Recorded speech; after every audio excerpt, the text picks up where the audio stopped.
এছিয়াৰ গুণ্ডা কোন? এই প্ৰশ্নটোৰ উত্তৰ কেৱল এটাই হ'ব পাৰে, চীন। যেনেদৰে এজন নিৰ্দোষী মানুহে হঠাৎ সা সম্পত্তি চম্ভালিব নোৱাৰে, অহংকাৰ কৰিব ধৰে, ঠিক এনে অহংকাৰ চীনে কৰি আছে। এতিয়া মাত্ৰ 3 দশক আগৰ অৰ্থাৎ 80 দশকৰ কথাই কোৱা যাওক, তেতিয়া চীনৰ চিনাকি ভাৰতৰ সমানো নাছিল।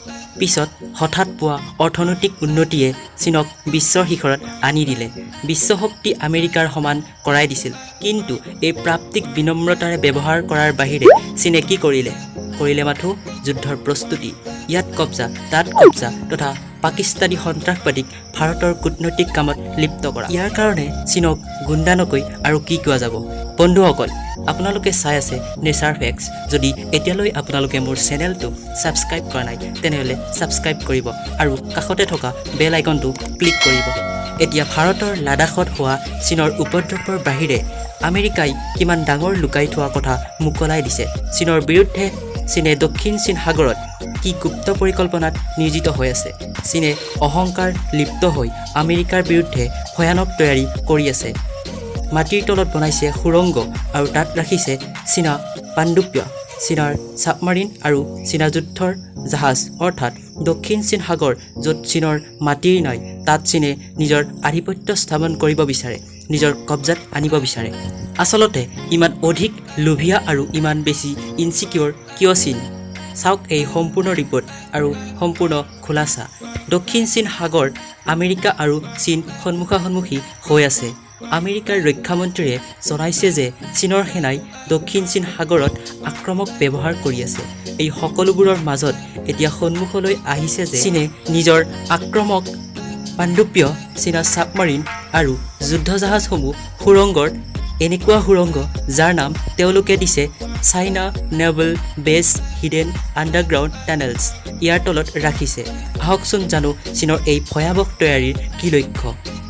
কৰোণা মহামাৰী সংকটৰ মাজত চাউথ চাইনাৰ চিক লৈ আমেৰিকা আৰু চীনৰ সংঘাত দিনক দিনে বাঢ়ি যাই আছে। দুই দেশক সামুদ্ৰিক যুদ্ধজাহাজ চাউথ চীনা চিত নিজৰ শক্তি বঢ়াইছে। দুয়ো দেশে সামুদ্ৰিক যুদ্ধজাহাজ দক্ষিণ চীন সাগৰত নিজৰ শক্তি বঢ়াই আছে। ইয়াৰ মাজতে চীনৰ নৌসেনাৰ বিষয়ে এটা ডাঙৰ কথা সন্মুখলৈ আহিছে। চীনে নিজৰ পাণ্ডুপ্য বাৰুদ আৰু এই সকলোবোৰ মাটিৰ তলত বনোৱা সুৰংগৰ তলত লুকাই থৈছে। আহকচোন জানো এই চীনৰ বিনাশকাৰী পাণ্ডুপ্যবোৰ লুকাই থোৱা চীনৰ দৰজাখনৰ বিষয়ে সকলোবোৰ। চীনে গুপ্ত যুদ্ধৰ তৈয়াৰীৰ বাবে বহুতো ঠিকনা বনাইছে।